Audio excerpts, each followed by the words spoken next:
Hey guys, Papa Pete back today to do another ranking video, and today I'm going to do the 5 different games that were the Mattel Intellivision Space Network.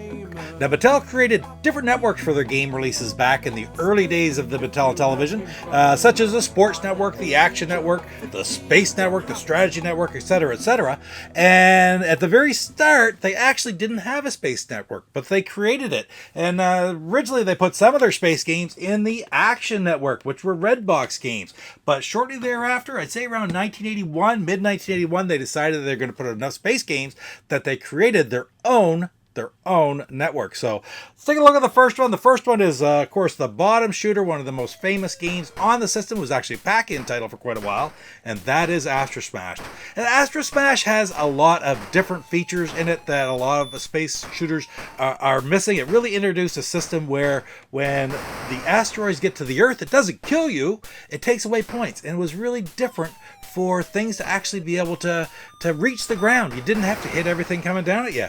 Made for a very interesting game, and it also added things like spinners, for example, which if they did reach the ground would kill you. So it gave very variety to the enemies attacking you. You also had like flying UFOs which would attack you, and guided missiles.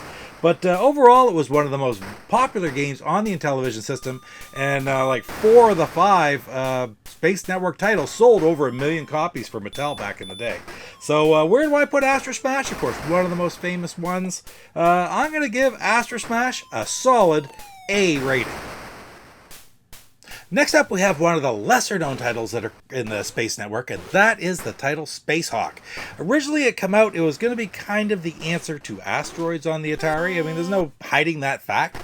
And when they started creating the game Meteor, it really was too close, and the legal department recommended that they did some changes. So Bill Fisher, the creator of this game, ended up coming up with a very interesting game where you're piloting your person on a jetpack in space, fighting these Space Hawks who are throwing gaseous bubbles at you. Different gameplays. You can either float through space, or you can have very direct propulsion. You also can have circular steering or direct turning. It's very interesting, the different features that you can play in this game. Of all the games, this one even sold probably the less of any of the other Space Network games. But it still sold 500,000 copies, you know. It was pretty good. So I played it quite a bit. We had it back in the day.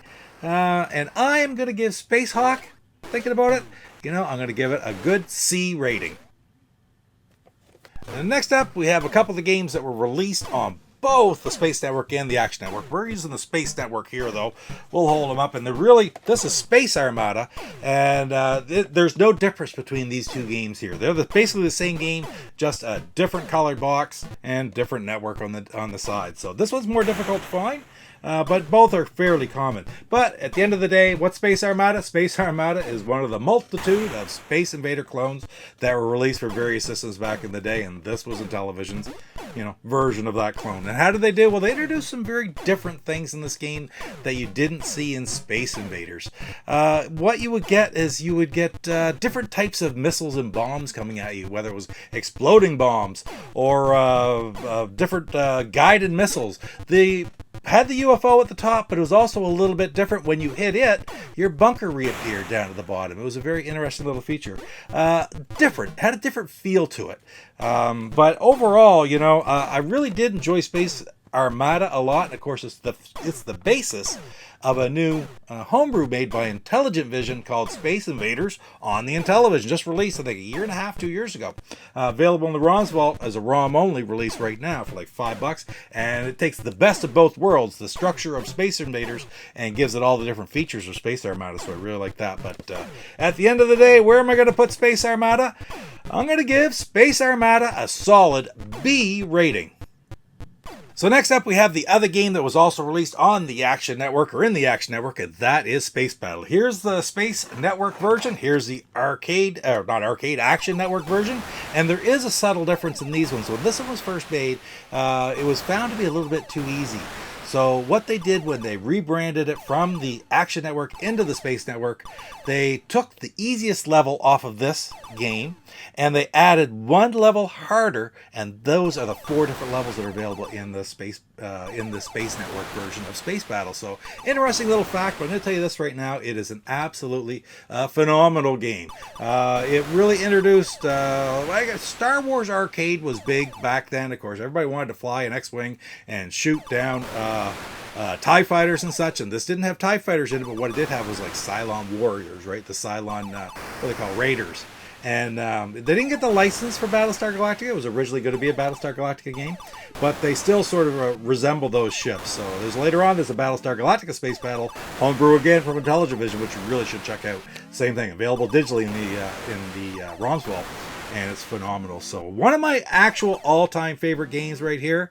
I love this fighter pilot space combat with a little bit of strategy involved as well, and I'm going to give Space Battle, it's going to get an S rating.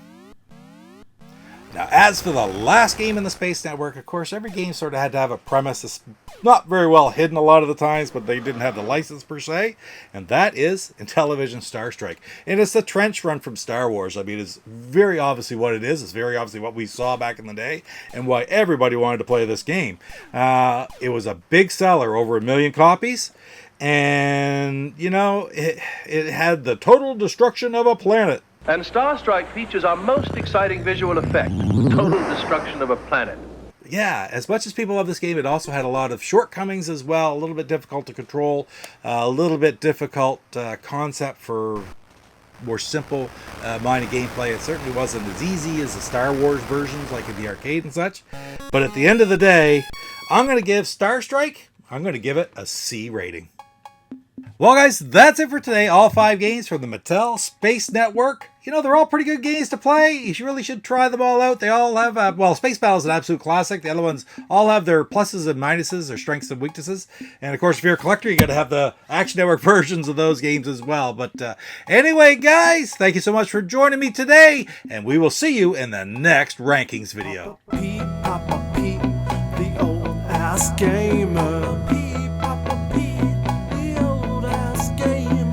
Haven't grown up by the age. Hey guys, this is Willie from Arcade USA, and you're watching Papa Pete, the old guy gamer.